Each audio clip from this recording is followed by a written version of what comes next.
I'm mad as hell and I'm not gonna take it anymore.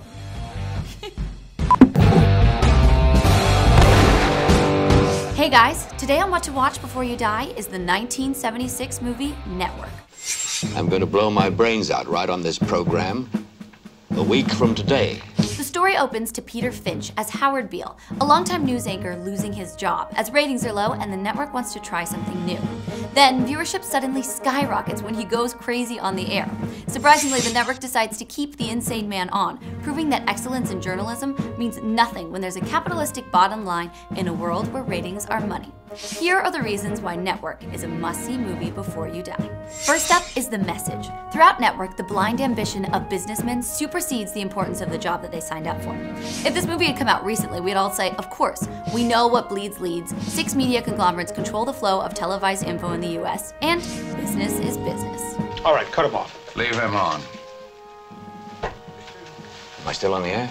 If this is how he wants to go out, this is how he goes way to out. say it. But when the film was released in 1976, a time before reality TV and 24-hour news, televised journalism still had some semblance of integrity. The movie paints an over-the-top picture of what it might take to get audiences to wake up and consider that media broadcasters can actually stand in the way of their access to fair and balanced information. All I know is this violates every canon of respectable broadcasting.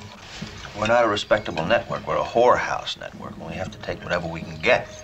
Next, we're confronted with the notion of women in the workplace. Diana, played by Faye Dunaway, is characterized by being too masculine. She's depicted as power-hungry and brash, and it's this behavior that makes her love interest, Max Schumacher, played by William Holden, lose interest. Now we recognize this double standard all the time. What's confident in a man is way too aggressive in a woman. I told him, Lou! I've been telling him every day for a week. I am sick of telling him. Now you tell him!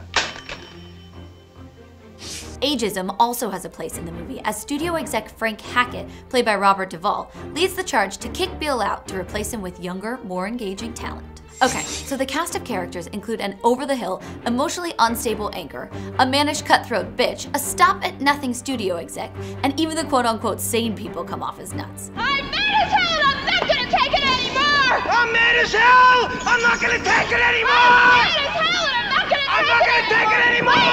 Screenwriter Patty Chayefsky wields a strong dialogue and judicious backstory to make the over-the-top characters believable. Believable as horrible people with hardly any redeeming qualities, but believable nonetheless. And once we buy into such horrible people populating the network newsroom, it really makes us question who to trust when it comes to our daily news. Chayefsky won the 1977 Best Screenwriting Academy Award, and Peter Finch, Faye Dunaway, and Beatrice Straight all took home Best Acting Awards.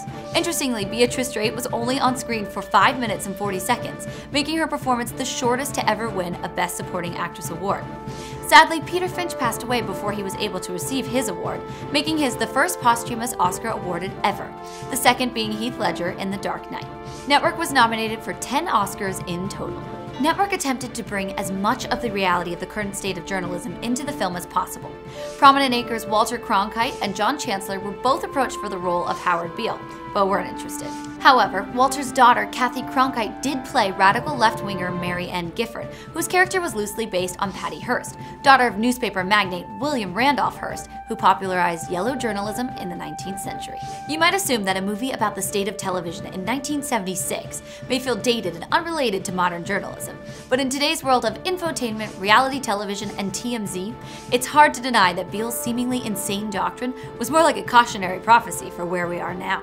So I don't have any bullshit left. I just ran out of it, you see. Network is absolutely a movie to watch before you die, with beautiful performances of a poignant script that asks us to question the state of affairs then and now.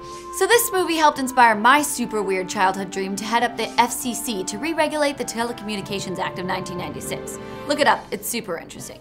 If you were a big deal in media, how would you alter the communications landscape? Or just tell me what you thought of the movie in the comments below. Subscribe to Cinefix for more What to Watch Before You Die every Thursday. Follow me on Instagram @MacWall and #WhatToWatchBud to suggest more movies. Congratulations, Henry Coca! You won! The limited edition Ghostbusters Lego set is heading your way. Yeah! What? It's gonna be great, you're gonna love it, and I have these shoulder pads on.